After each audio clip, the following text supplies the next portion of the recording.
It's the Happy Families podcast. It's the podcast for the time-poor parent who just wants answers now. When I'm feeling angry, if I lose it, which does happen from time to time, if it's all just too much, the one thing that I respond best to is your tenderness.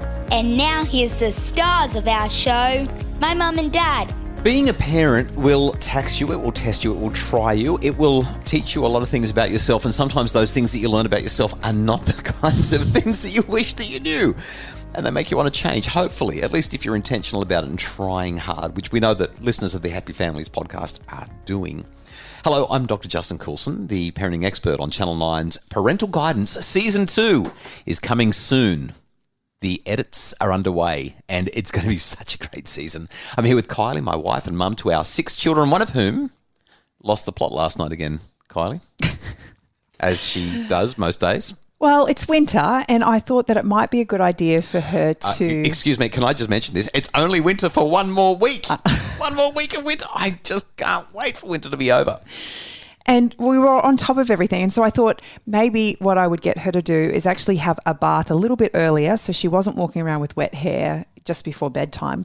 And then she could watch an episode of her show, dinner would be ready, and the evening would just flow beautifully. I swear I need to cancel that subscription. But anyway, go on. And so she was okay with it until she wasn't okay with it. And right. She just had an absolute meltdown. She came in, she tried to convince me otherwise that she would, if she just turned things around, that it would work as well. And I just really calmly, I said, I understand what you're saying, Emily. I said, but I need you to do it this way for a few different reasons.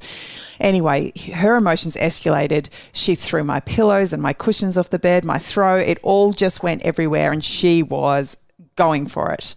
And so I looked at her, I stayed really calm, and I said, I know you're really upset at me. I said, but I need you to have a bath. She walked out of my room, she slammed the door, and I heard her slam the front door as she raced outside screaming. I heard that screaming. And I thought, I wonder how this is going to end. Well, about 5 minutes later, she calmly walked into my bedroom and she said, Mum, I really just want to watch my episode now. And I said to her, I'm really unhappy about what just happened. And she looked at me and she said, I know. I'm really sorry, Mum. And without me saying anything, she went and picked up all of the pillows that she'd thrown off the bed and she put them neatly back on the bed. And I said, do you think that you can just watch one episode and when it's finished, you'll go straight and have a bath? And she said, yes, I promise. And that's exactly what happened. So there's a handful of things that we need to talk about here. The real topic of our conversation is what to do after a tantrum or a meltdown or a blow-up. Because a lot of parents will say that this is the time where we need to teach our child what they've done wrong and make them apologise and make sure that things get fixed. And we don't want to give them any love or any kindness or anything like that right then, because we're going to just reinforce the bad behaviour that's just occurred. There's been a meltdown and now we're going to give them a cuddle and make it all better. And they're going to be like, I get really nice attention every time I have a meltdown, so therefore I'm going to have more meltdowns. Can I ask you a question? Yeah. When you have a meltdown and somebody is kind... Who, me? Someone is kind to you at the other end, does that reinforce your behaviour? I have no idea what you're talking about. Okay, so it's funny that you asked that because I was going to throw that question at you. This was something that I was thinking about as you were talking. When I'm feeling angry, if I lose it, which does happen from time to time, if it's all just too much and I can't handle it anymore. Well, you are human. Yeah, only just. The one thing that I respond best to is your tenderness. If you or one of the kids are gentle and recognise that I've had a bad time and either say sorry or say, you're feeling really awful, it's been a bad day, what do you need? Whenever somebody responds to me with some compassion, some kindness, some patience, some gentleness, something like that, it softens me on the spot. Now, I know that I'm a fully grown adult and I happen to have spent a lot of time thinking about all this sort of stuff, but it's the same thing with most of our kids most of the time, unless they are so massively escalated, in which case they just need time. Having a soft, gentle response is absolutely critical. It's key. Whenever that happens, whether it be me or you, for me, it doesn't reinforce the behaviour. It actually helps me to remember who I want to be and in turn try to be better.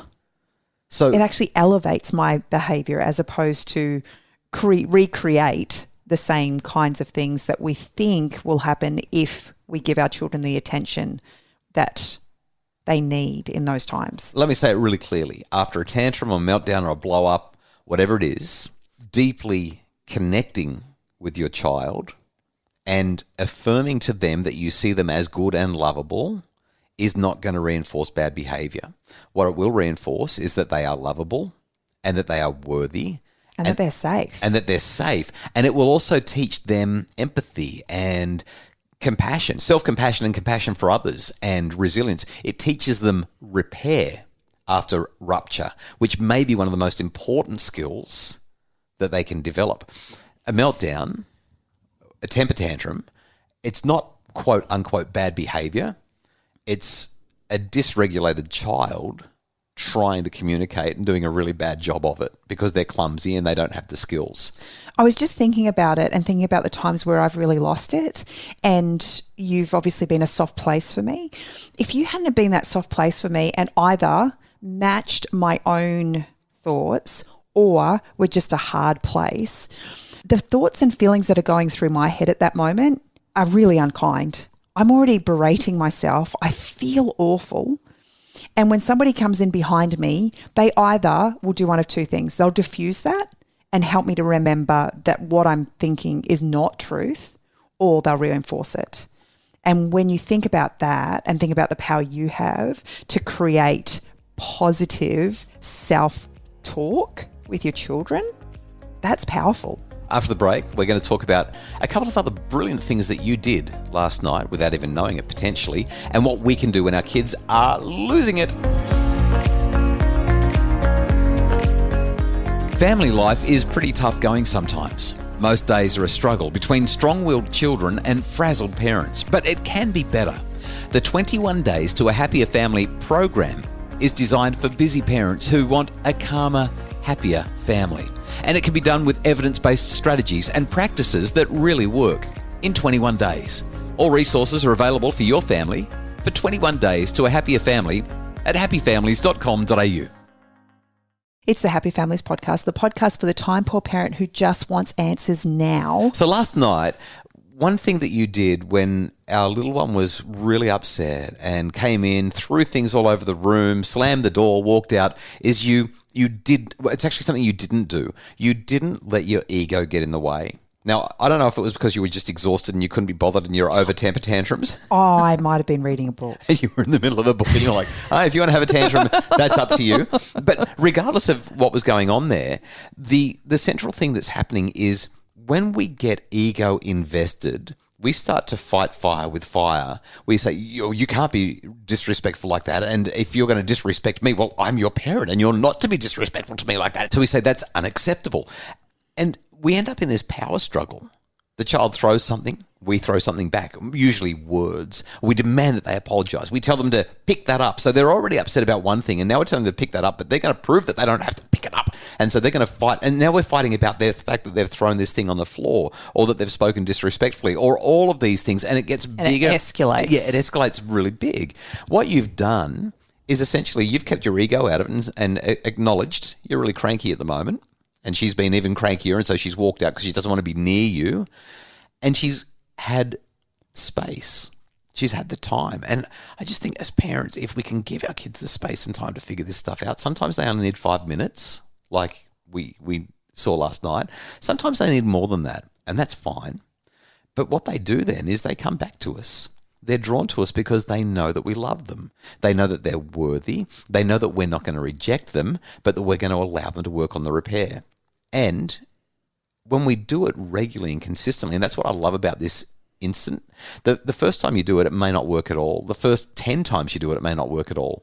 But because we've been consistent with our kids in doing this, what that means is that when it happens now, because they're human, not robots, they still have these moments, but they get over it faster and they come back to us and they know what the process is to make the repair occur. And we don't force them. We just sit there with them while they figure it out. And then you've had this little negotiation because, frankly, she was going to watch an episode and she was going to have a bath. Your preference was that the bath happened first. Yeah, so it wasn't cold when she got out. Right. But ultimately, so long as she does both of those things and so long as she adheres to the rules, the expectation that the TV is going to go off at the appropriate time at the end of that episode so that the rest of the routine can occur. Who cares what happens first? Sometimes it does matter, but most of the time, why do we turn these things into massive power struggles? I think sometimes it doesn't always happen like that. And there've been plenty of times where I haven't been able to hold my calm. But I think that idea of creating space is often just as important for ourselves, because we often catch our kids' emotions. We often find ourselves probably even more worked up than they are by the time they've calmed down. Yeah. We're still holding on to it. Yesterday, I just had a conversation with one of our kids. She did something that was completely and utterly inappropriate. And when I rang her, the very first thing that came out of her mouth is, "You're not going to get me in trouble for doing that, are you?" And I said, "Yeah, actually I am. I am so mad about this." And the more she was just like absolutely bewildered that I would get upset at her about it, the angrier I got. And by the time you got home, you were kind of like, what is going on? Yeah. And I went, because your ego got in the way. I'm really angry at what one of our kids just did. And I explained to you what happened. And you kind of looked at me and you said, are you going to give her the power to influence the rest of our night? I said, yeah, actually I am. I was pretty upset. And you did for a few hours. I really did. I think I also said, in 10 years, is this incident going to matter at all? And I said yes. And I was going to be angry in 10 years because it felt very big. So eventually you guys repaired that rupture as well, because that's what we do. So let's wrap this up. Our time is done. If your kids are having a tantrum, first off, just acknowledge that they feel lousy. Let them know you can see that and you're really sorry that they're so upset about it. You don't have to get ego invested. You don't have to get emotionally invested. Just let them know that you can see that and offer to be with them or offer for them to have some space. If they do something wrong, don't worry about it. You can deal with it later. Fair? Fair. Then... Why were you looking at me? I'm just talking. I'm just sharing ideas. Then, when they come back, whether it's in 5 minutes or 5 hours, or even 5 days if they're big kids and they've decided that they're going to go and stay at a friend's house, when they come back, give them a hug. Let them know that you love them like crazy. Tell them that you've missed them and you know they're having a hard time. And solve the problem together. What you're doing is you're teaching how to repair a rupture. You're teaching them that even though they are having a bad time, that they're worthy. And you're teaching them that you're on their side. You can figure this stuff out together. And let them know that you love them, no matter what. The Happy Families podcast is produced by Justin Rulon from Bridge Media. Craig Bruce is our executive producer.